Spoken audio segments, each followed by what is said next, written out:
every writer thinks they know what they're signing up for. Passion, purpose, and maybe a little fame if the universe is feeling kind. You picture yourself sipping away on your favorite cup of coffee, your future publisher calling and saying, "Is your book done yet? We're so eager to read it." The book comes out, it hits the bestseller lists. All of them, of course. And then there's a movie deal in the works. When we're first starting out, these dreams just seem to consume our minds, and they make the whole thing so exciting. And then, somewhere along the way, reality wanders in, completely uninvited. And you realize that this easy life that you envision, it's mostly rejection emails, cold coffee, and conversations with imaginary people who refuse to cooperate. The fame you dreamed of, nowhere to be found.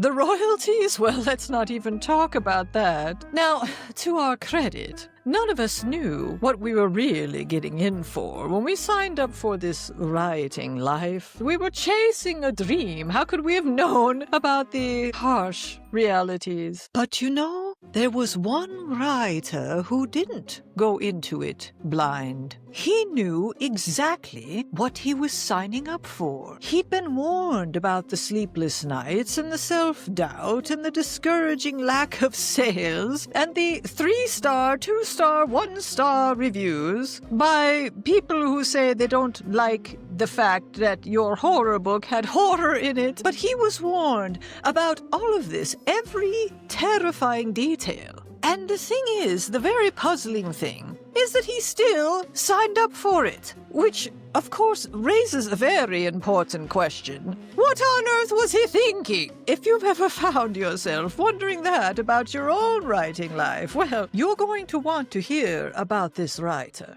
Let me tell you the story. Picture it. 3 little pigs, up way past their bedtime. The youngest one is in fuzzy pajamas, clutching a half-eaten cookie. The middle one is hogging the remote. The oldest is scrolling through stock prices on his cell phone. They're all sprawled across a sagging couch in their tiny little brick house, their faces lit up by the blue light glow of late-night television. The room feels ordinary enough until the static on the screen clears and a voice booms out like it's calling from another dimension. Are you tired of routine? Bored with stability? Looking for a life that will completely consume your sanity? Ha ha ha! All 3 little pigs freeze. The oldest sighs. It's probably a scam. But the middle one, he doesn't change the channel. Something about it makes him lean in just a little bit closer. A big banner unfurled. The writing life. Sign up today. Do you long for a career that's guaranteed to bring excitement, exhaustion, and an ongoing identity crisis? Well then, do I have an opportunity for you? He launched right into it all, arms flailing, voice rising with every sentence. When you sign up for the writing life, you'll get sleepless nights, bottomless coffee, and a constant sense that you're not doing enough. You'll receive crushing self-doubt, periodic bursts of delusional optimism, and, if you act now, your very own fear of mediocrity, absolutely free. The youngest pig frowned. The middle one tilted his head. And the oldest one muttered, "Oh good, a scam with a theme." But the host, he wasn't finished. That's right. You'll also get the incomparable joy of watching other people succeed, faster, better, and with less effort than you. The pigs stared. The oldest one smirked. Sounds like a terrible investment to me. The youngest one frowned. It just sounds scary. Can't they sell something calmer, like a nap subscription? But the middle one didn't say a word. He just watched, half curious, half concerned. The way you look at a fire, you know you probably shouldn't touch. The host's grin widened. The music swelled again, a little too dramatic for comfort. But wait, there's more, he said. When you join the writing life, you'll also receive years of unpredictable income and the thrill of explaining to your Aunt Barb once again that no, it's not a hobby, and yes, you still need health insurance. The pigs flinched. You'll enjoy long nights revising sentences that sound perfectly fine, followed by the exciting new hobby of panic updating your website, Amazon page, and social media bios. Once again, a graphic behind him flashed. Now, with bonus overwhelm! The pigs sat frozen. The youngest one pulled the blanket over his head. This is horrifying. It's like signing up for poverty, insomnia, and rejection on purpose. The middle one? He still didn't say a word. He just leaned forward, eyes wide, as if the TV had started speaking directly to him. The host's grin didn't falter. If anything, it widened. And let's not forget, he said, waving his arm, the thrilling pace of the modern publishing industry. Algorithms change by the hour, platforms collapsing overnight. It's the adrenaline rush you never asked for. The pigs blinked. The youngest one hid behind the middle one. Every day is an emotional roller coaster. 1 minute you're a literary genius. The next you're wondering if your mom accidentally unfollowed you. The oldest pig groaned and stood up. All right, that's it. You guys can keep watching this nonsense. I'm gonna go do something normal. Make money, buy a house, maybe take vacations that don't involve crying in a notebook. He grabbed his jacket and stomped toward the door. Good luck with whatever this is. The door slammed. The youngest pig flinched at the sound. His little hooves fidgeted in his lap. I don't like this show anymore, he said. But the middle one, he didn't answer. He was still staring at the TV, motionless, like he couldn't look away, even if he wanted to. Now, the host's voice dropped a little. And then there are the nights, he said, when you start to realize what this life can take away from you, when you picture yourself 20 years from now, still typing into the void, wondering what you could have been if you'd just chosen something sensible. You'll imagine yourself dying alone, surrounded not by friends or family, but by half-finished drafts and empty coffee mugs. Your rent unpaid, your obituary written by ChatGPT, and when the city workers finally find you, he paused, his smile twitching. There will be stray cats. The little pig's lower lip trembled. I don't like this, he whispered. Make it stop. The middle pig blinked, like he'd just come out of a trance. Come on, the middle pig murmured, gently lifting his brother off the couch. Bedtime. The little one clung to him as they went upstairs. I don't want to get eaten by cats, he sniffled. You won't, the middle one said. You're safe. Nobody's getting eaten tonight. The little one nodded, still trembling, and curled under his blanket. Gradually, he drifted off to sleep. The middle pig stood there for a long moment, the blue light still pulsing from downstairs, and the middle pig turned and went back down. The living room was silent except for the hum of the television. The air felt thick, like the house itself was holding its breath. The host was still there, but this time he wasn't giving a sales pitch, just that steady voice, as if he'd been waiting for the middle pig to return. Some people run from it, he said. They choose comfort, predictability, things that make sense. The middle pig sank back down on the couch, his eyes reflecting the blue light. But then there are others, the host said. The ones who can't stop thinking about the story. The ones who lie awake at night because something inside them won't be quiet. A soft wind rattled the windows. The host leaned closer to the camera. You'll lose money. You'll lose time. You'll lose sleep.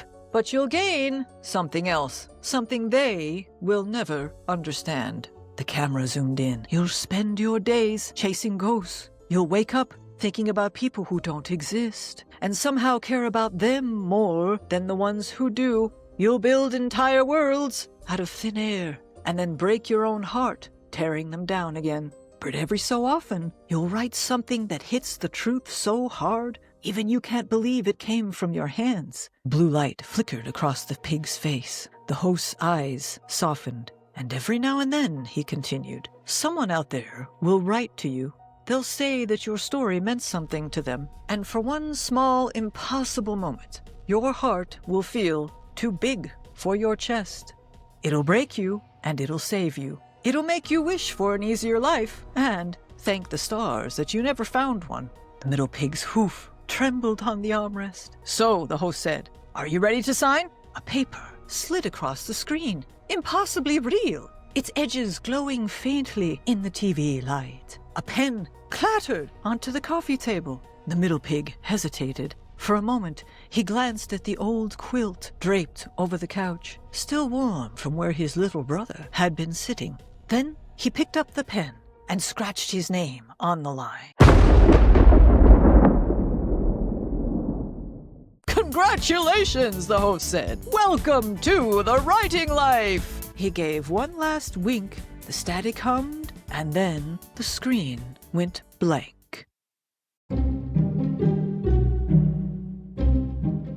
Well, dear writer, our little pig had signed over his fate, completely aware of what he was getting into. So what happened after that, you may wonder?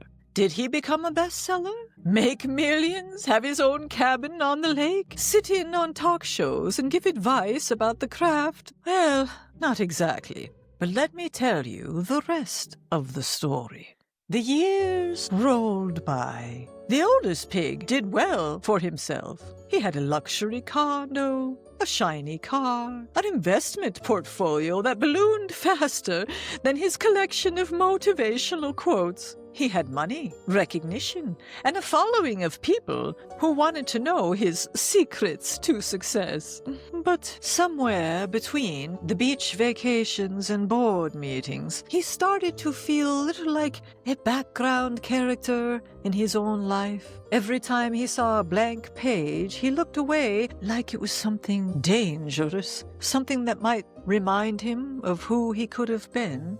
The youngest pig got exactly what he wanted too: a steady job, a quiet house, and a calendar full of comfort. Massages 3 times a week, vacations twice a year to the same location, and weekly bowling games. There was no chaos, no risk, and no heartbreak. Just the same safe days, one stacked right on top of the other. But sometimes, in the silence, he'd catch himself staring out the window, wondering when his story stopped moving. And the middle pig? Well, dear writer, you already know what happened to him. He stared at blank pages until it seemed like they were staring back. He wrote story after story that went absolutely nowhere. He fought off the whispers that he just wasn't good enough, the self-doubt, the late-night anxiety that maybe none of this mattered. But every so often, he caught something, a moment, a sentence, a spark that made his heart ache in the best possible way. He wasn't rich, he wasn't famous, and he certainly didn't have millions of these readers waiting for his next story. But when someone out there mentioned that they had felt something because of him, or when he was able to write the end on a story that he had worked so hard to tell, that's when he'd smile, lean over his keyboard, and think, yes, this is why I signed.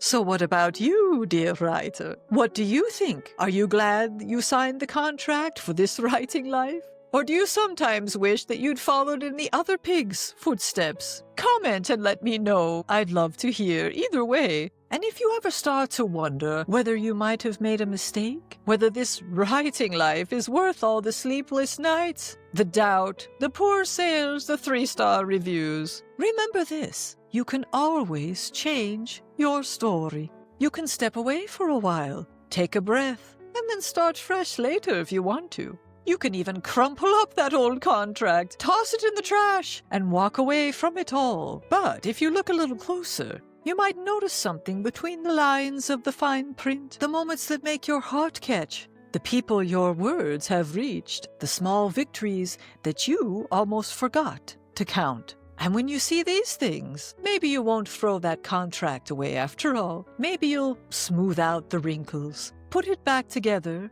and decide to frame it. Thanks for listening to my little story, and happy Halloween.